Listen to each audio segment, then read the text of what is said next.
Hey everyone, it's Carissa from the NotSoBusyMom.com checking in with you on this Monday.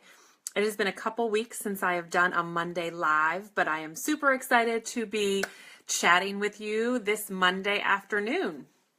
So just as a reminder, I have posts that go up on my blog each Tuesday and Friday. So if you've not been over to the blog recently, I would invite you to go there, take a look, read the posts, drop me a comment.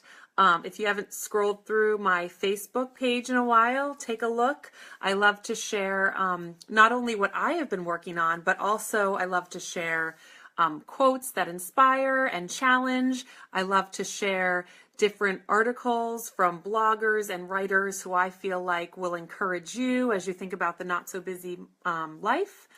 So take a look there as well. I'm also on Instagram. You can follow me there, the Not So Busy Mom, and see what's happening there as well. So thank you so much for those of you who watch these lives, who comment down below. I appreciate hearing from you. Today we're going to talk a bit about making space in your life. So if you think about this not so busy life, pursuing that, what does that look like? A lot of that looks like having some space in your life. I will say that's not really a popular trend recently. What it seems like we're trying to do is fill up as much as we can in these days that we have. It's like 24 hours aren't enough. Fill to the point that we are stressed out and crazy. When we make space, though, we can see things start to slow down.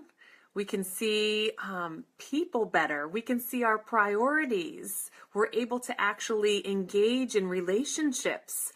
We're not just rushing from one thing to the next, not really being invested in the people around us and the things that we're involved in, because it can be really hard to do a bunch of things well. We can try to, and there might be moments in our time or in our day and in our life where we are doing that well, but that's hard to sustain and maintain. So making space in your life is important. And so I wrote a blog post maybe just a couple weeks ago sharing 3 reasons to make space in your life. And I will leave that post down below in the comments. But what I wanted to share today is just a couple of ways that you can make space in your life. And I've shared a few times about when you're looking at pursuing this not so busy life, that there are 2 large areas of your life to look at. And that is life within the home and life outside the home. So today I want to share 1 tip for making space inside the home and 1 tip for making space outside of the home. So let's talk for a moment about space inside the home. So when we're talking about space inside the home, this is really literal space. Like, let's take, for instance, your closets. I will share with you that I think a great way to make some space in your homes is to get rid of duplicates. So, for example, let's say you open up your closet and you find like 5 black cardigans. You might want to take a moment to consider, do I need all 5 black cardigans? And perhaps you ask that question and the answer is yes. Okay, well then keep all 5. But if you ask that question, you think, you know what?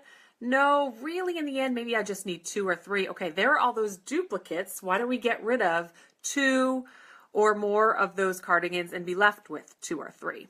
So if we're talking about getting rid of duplicates, 1 place to start would be in your closet. And just take different things that you say, wow, I have this many pairs of brown loafers.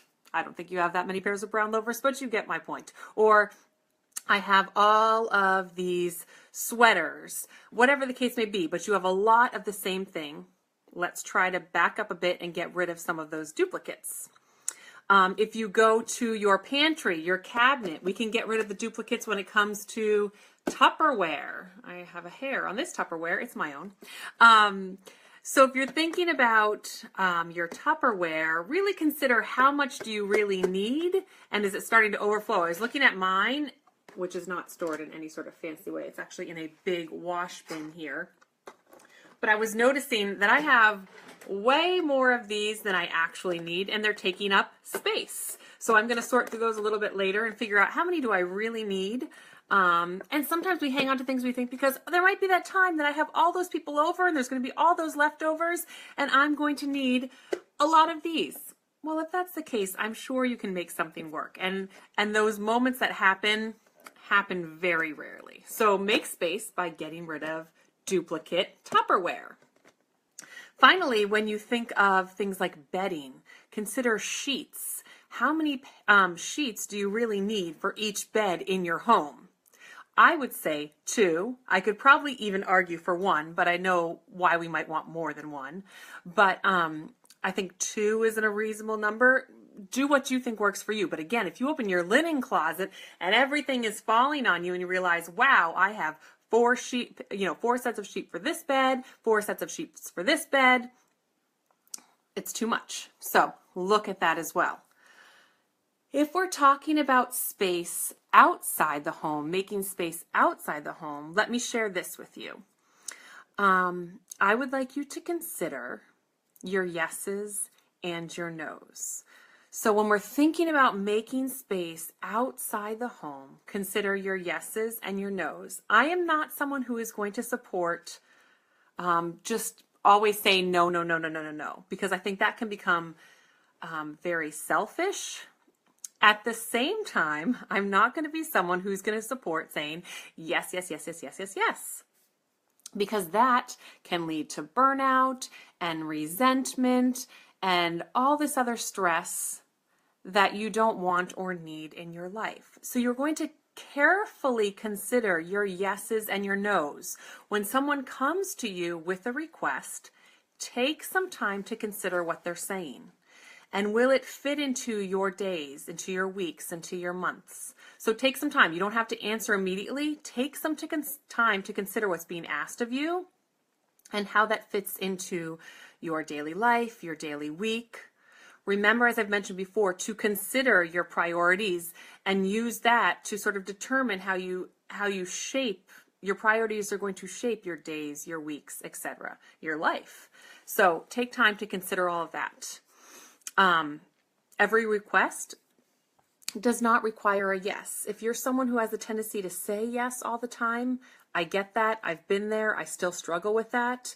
And there's a lot of good that comes from saying yes, because we can serve people and make a difference and bring some joy in different places by making ourselves involved in things. But there is a place for considering your yeses and nos, and there's definitely a place to sometimes say, no, I don't have that space in my life right now, or I need to be making some more space in my life, so I'm going to have to say no. Also consider that when your children come to you with requests.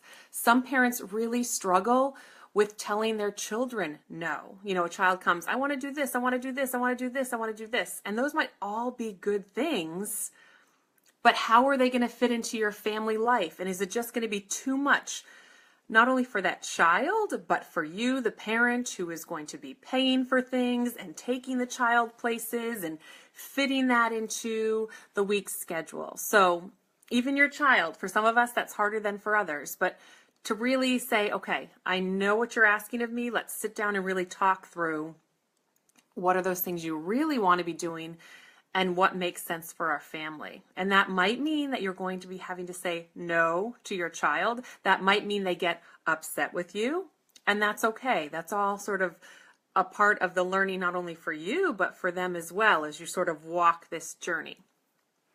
So today, as you think about making space in your life, remember those 2 big areas of your life, inside the home and outside the home. As you're thinking about inside the home, today I want you to think about getting rid of duplicates. Where are those areas in your home when you can get rid of duplicates and create literal space in your home?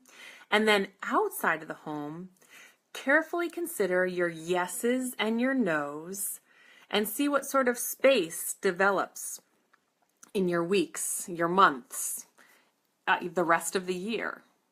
So I hope that as you think about this not so busy life, with it you think about making space.